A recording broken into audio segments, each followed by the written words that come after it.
الصلاة والسلام عليك يا رسول الله وعلى آلك وأصحابك يا حبيب الله. الصلاة والسلام عليك يا نبي الله وعلى آلك وأصحابك يا نور الله.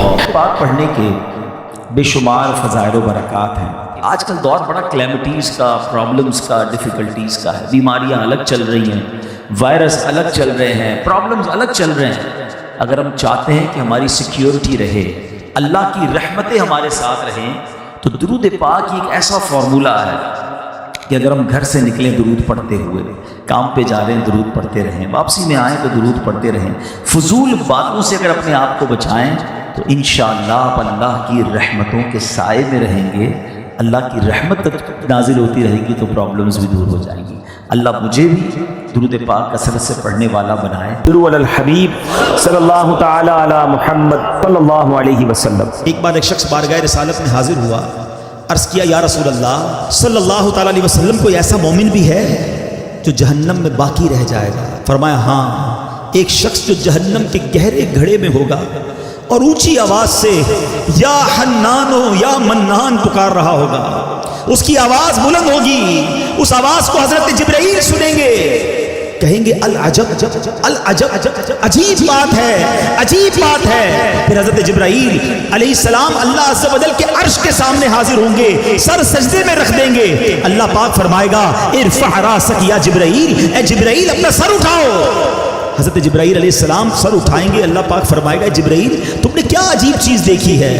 عرض کریں گے یا اللہ میں نے ایک آواز سنی ہے، کوئی شخص جہنم کے گہرے گھڑے میں یا حنان یا منان پکار رہا ہے. اللہ پاک فرمائے گا جبرائیل مالک یعنی داروغہ جہنم کے پاس جاؤ اور انہیں کہو کہ وہ بندہ جو یا حنان یا منان پکار رہا ہے اسے جہنم سے نکال لاؤ. حضرت جبرائیل علیہ السلام جہنم کے دروازے پر تشریف لے جائیں گے، دستک دیں گے، حضرت مالک باہر آئیں گے. حضرت جبرائیل علیہ السلام انہیں اللہ پاک کا حکم سنائیں گے. حکم سن کر حضرت مالک علیہ السلام جہنم کے اندر جائیں گے. ہمارے پیارے آقا علیہ السلام نے فرمایا جیسے ماں اپنے بچوں کو پہچانتی ہے، حضرت مالک ایسے ہی جہنم کو پہچانتے ہیں. اس کے باوجود آپ یا حنان یا منان کہنے والے شخص کو تلاش نہیں کر پائیں گے. باہر تشریف لائیں گے، حضرت جبرائیل سے عرض کریں گے اے جبرائیل جہنم نے گہرا سانس لیا ہے، اس لیے کون سی چیز پتھر ہے، کون سی چیز لوہا ہے اور کون انسان ہے اس کی پہچان نہیں ہو رہی. حضرت جبرائیل پھر اللہ کی بارگاہ میں سجدہ کریں گے. اللہ پاک ارشاد فرمائے گا اے جبرائیل سر اٹھاؤ، تم یا حنان یا منان کہنے والے کو کیوں نہیں لائے؟ جبرائیل عرض کریں گے مولا داروغہ جہنم حضرت مالک نے بھی معذرت کر لی ہے، کہتے جہنم نے سانس لیا ہے، اس کی وجہ سے پتھر لوہے اور انسانوں کے درمیان کوئی فرق نہیں بچا. اللہ گویا سبھی جل کر جس کو کہنا کوئلہ بن چکے، کسی چیز کی پہچان نہیں ہو پا رہی ہے.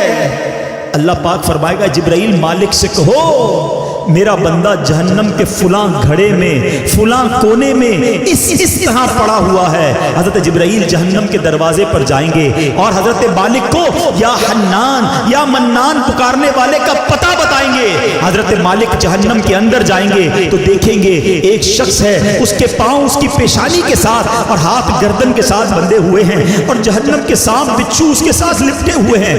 حضرت مالک اس کی زنجیریں توڑ دیں گے اور جہنم سے نکال کر حضرت جبرائیل علیہ السلام کے حوالے کر دیں گے. حضرت جبرائیل اسے عرش الہی کے سامنے لے کر حاضر ہوں گے، سر سجدے میں رکھیں گے. اللہ پاک فرمائے گا اے جبرائیل سر اٹھاؤ. جبرائیل علیہ السلام سر اٹھائیں گے. اب اللہ پاک اس بندے سے فرمائے گا اے میرے بندے کیا میں نے تیری بہترین تخلیق نہیں کی تھی؟ کیا میں نے تیری طرف رسول نہیں بھیجے تھے؟ کیا ان رسولوں نے تمہیں میری کتاب نہیں سنائی تھی؟ کیا میرے رسولوں نے تجھے نیکی کا حکم نہیں دیا تھا؟ تجھے برائی سے منع نہیں کیا تھا؟ وہ بندہ ساری باتوں کو مانے گا، اقرار کرے گا یا اللہ تو نے میری بہت اعلیٰ تخلیق فرمائی، تیرے رسول بھی تشریف لائے، انہوں نے تیرے احکام بھی سنائے. اللہ پاک فرمائے گا پھر تو نے فلاں فلاں گناہ کیوں کیے؟ وہ عرض کرے گا یا اللہ میں نے اپنی جان پر ظلم کیا جس کی سزا میں مجھے جہنم میں ڈال دیا گیا. اللہ اس کے باوجود میری امید نہیں ٹوٹی، مجھے تیری رحمت سے امید تھی، اسی لیے میں یا حنان یا منان پکارتا رہا.